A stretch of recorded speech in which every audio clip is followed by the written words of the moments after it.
que você sabe sobre a história da cidade envolvendo a capital federal? Ah, eu sei que bem antes de construir lá, aqui já era Brasília, né?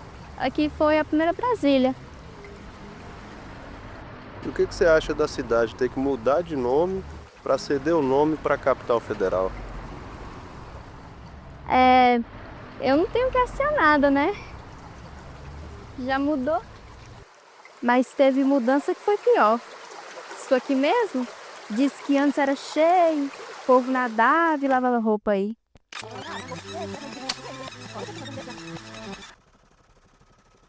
Desde o século XVIII, já se conspirava a mudança da capital federal para um ponto do interior do país.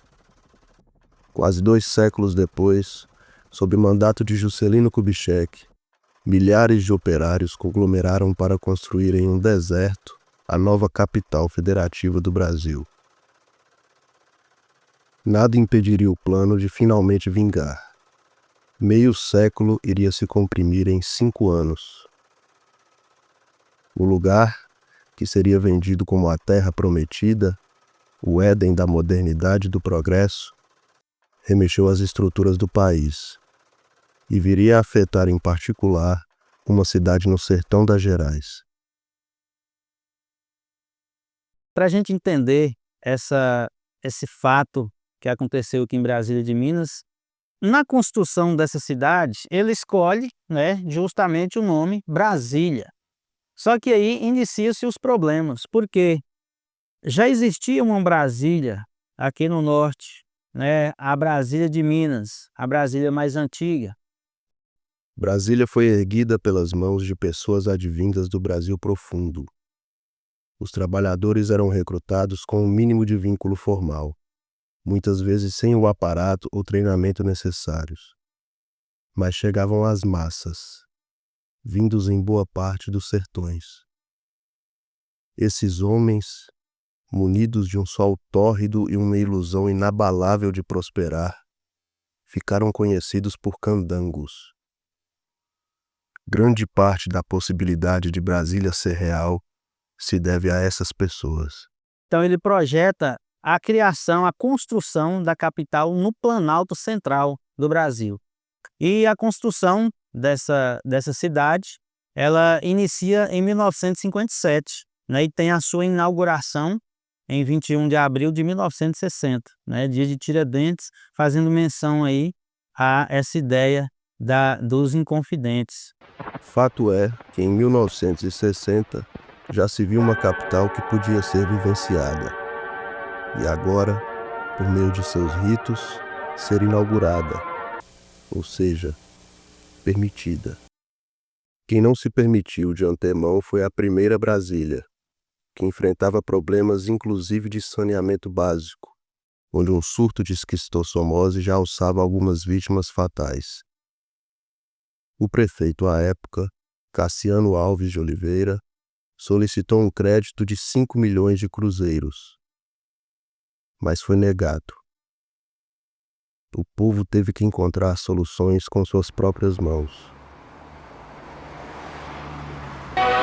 Traçados os planos de vida ou de morte pelos capitães da pacífica, mas dura batalha brasileira, os pesados engenhos dessa guerra redentora abrem, conquistam, subjugam o espaço.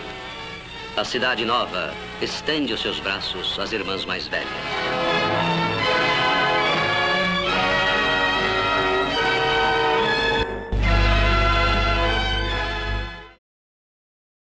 A velha Brasília, sem mão estendida para si, então viveu uma consequência que muitos viriam a prever tarde demais. Aí nós temos um problema, que são as correspondências, né? As correspondências que teriam que vir para cá, para Brasília de Minas, elas iam lá para o estado de Goiás, para a chamada Nova Brasília, né? E as que eram para lá acabavam sendo extraviadas para cá. Então isso acabava acarretando muito prejuízo, muita coisa era perdida. Diante desse impasse, o presidente resolve, porque a legislação também não permitia o nome, duas cidades com o mesmo nome, ele resolve dar a sugestão para que o prefeito daqui mudasse o nome da cidade. De certo modo, a mudança de nome deixou de ser somente uma questão e passou a ser também uma necessidade imposta. O governo do DF, em um rompante de pretensão, ainda chegou a sugerir que a cidade do Sertão mudasse seu nome para Juscelândia. Importante a gente entender isso. Houve essa negociação e também o presidente ele começa a fazer sugestão de nomes, de mudança de nomes, né? Acrescentar Brasilândia, Juscelândia. Agora imagina hoje eu falar assim, onde é que você mora? Eu moro em Juscelândia, né? O que faço? Juscelândia tem a ver com a história de Brasília de Minas? Não tem nada a ver. Quando o presidente deu essa sugestão de mudar, o prefeito, né, temos que fazer jus aí a esse trabalho dele, a essa disposição dele, de Cassiano Alves, na época, né, que começou a mobilizar e dizer que não ia mudar o nome, porque o nome Brasília fazia parte de uma história desse povo.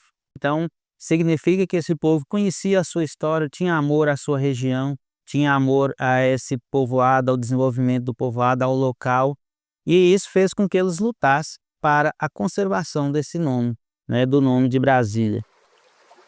As duas Brasílias foram homônimas durante 2 anos, mas os desvios de cartas não cessaram com a mudança de nome.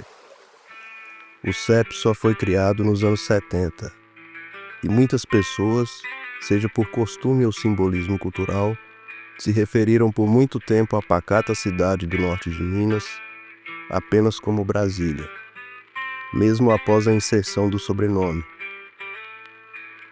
Era o nome que ainda sentiam como identidade.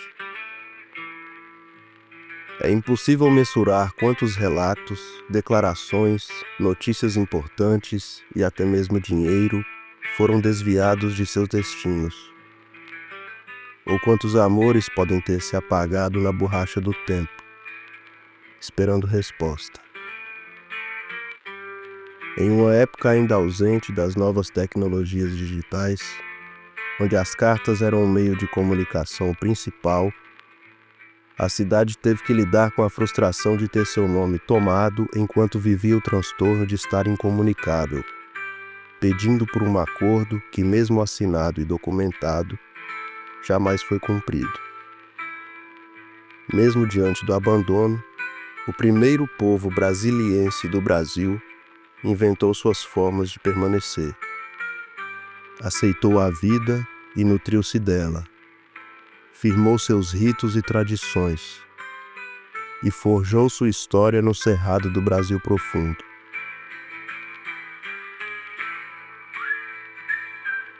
Nas palavras de José Edivar de Lima, poeta nascido já na Brasília de Minas, um povo jamais será livre se tiver suas genuínas formas de expressão sufocadas e desvalorizadas.